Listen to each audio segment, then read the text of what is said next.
All right, let's talk about something that's honestly a worst case scenario for anyone dealing with tax debt, an IRS property levy. We're going to break down what it is, why it's so incredibly serious, and most importantly, the exact action plan you need if you ever find yourself in this situation. Okay, let's get right into it. First things first, let's get one thing straight about how serious this is. The IRS has the power to seize your physical property, your truck, your equipment, even your house, all on its own. This isn't some long, drawn-out court battle. It's a fast and powerful move they can make directly. So, to kick things off, let's really get a handle on what this threat is all about. What exactly is a property levy? And what makes it so uniquely damaging compared to other IRS actions? Here's the official definition. It's an administrative action, which is just a formal way of saying that IRS doesn't need a judge's permission.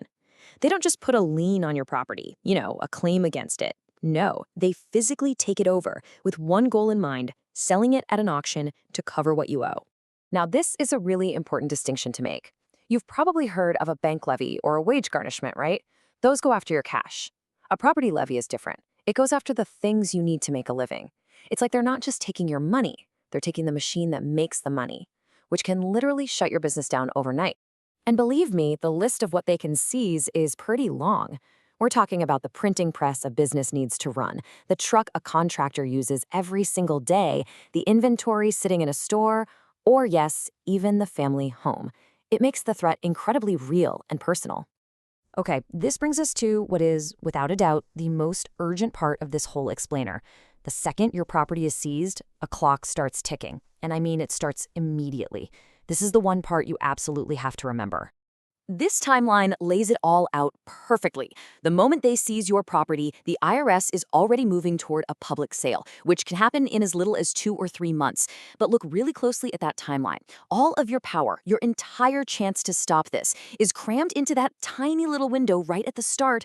10. That's it. This is the single most important number in this entire process. Just 10 days. So here's why that number is everything. You have a 10-day window to make your move. This isn't a suggestion. It's your one and only official chance to file a formal request to get your property back before the wheels are set in motion for a sale. After those 10 days, the door basically slams shut.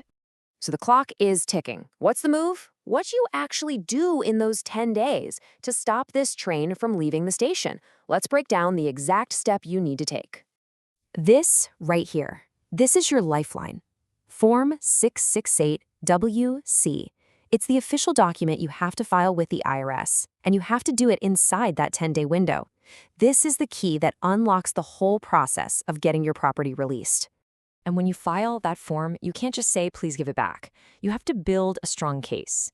Your best arguments are showing that the seizure creates a massive financial hardship, or that the property they took, like your work truck, is absolutely essential for you to earn a living. And really, the game changer is often proposing a credible plan to pay what you owe, like an installment agreement. That's often the key to getting them to say yes.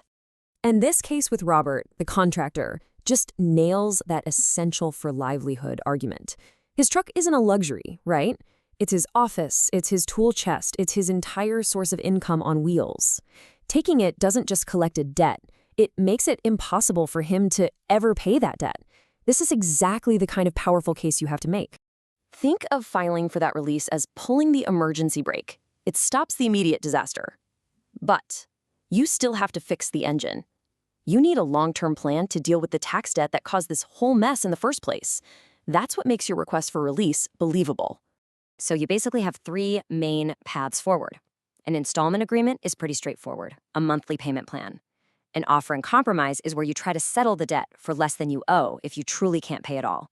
And then there's currently not collectible status, which is like hitting the pause button if you genuinely have no way to pay right now.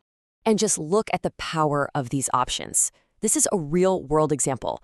A couple owed $85,000, and the IRS was about to seize their home. But by filing an offer in compromise, they were able to settle that entire $85,000 for just $35,000. The IRS got paid, and the levy was released. It's a game changer. And it's not just about settling for less either. Look at Marcus, the printer. He got his seized equipment back and saved his entire business simply by proposing a reasonable $750 a month payment plan. Just showing them you have a credible way forward is often all it takes. Okay, so we've been talking a lot about what to do when the crisis hits. But you know what's even better? Making sure the crisis never happens at all. The real power here is in prevention. And here's the thing, the IRS doesn't just show up at your door one day out of the blue. They send warnings, lots of them. You should think of these notices not as threats, but as off-ramps on the highway.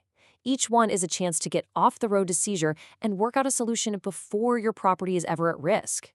So let's bring it all home. What are the absolute must-know takeaways here? First, that 10-day window is not a suggestion. It's a hard deadline. Second, your strongest case for getting property back is proving hardship and having a credible plan to pay. And finally, the best strategy of all is simply talking to the IRS early, long before levy is even on the table. In the end, it all boils down to this one question. The IRS has a formal, step-by-step process they follow to seize and sell your property. They have their playbook down cold. The only way to counter that is to have a clear, proactive plan of your own. And knowing these steps, that's the most important part of your plan.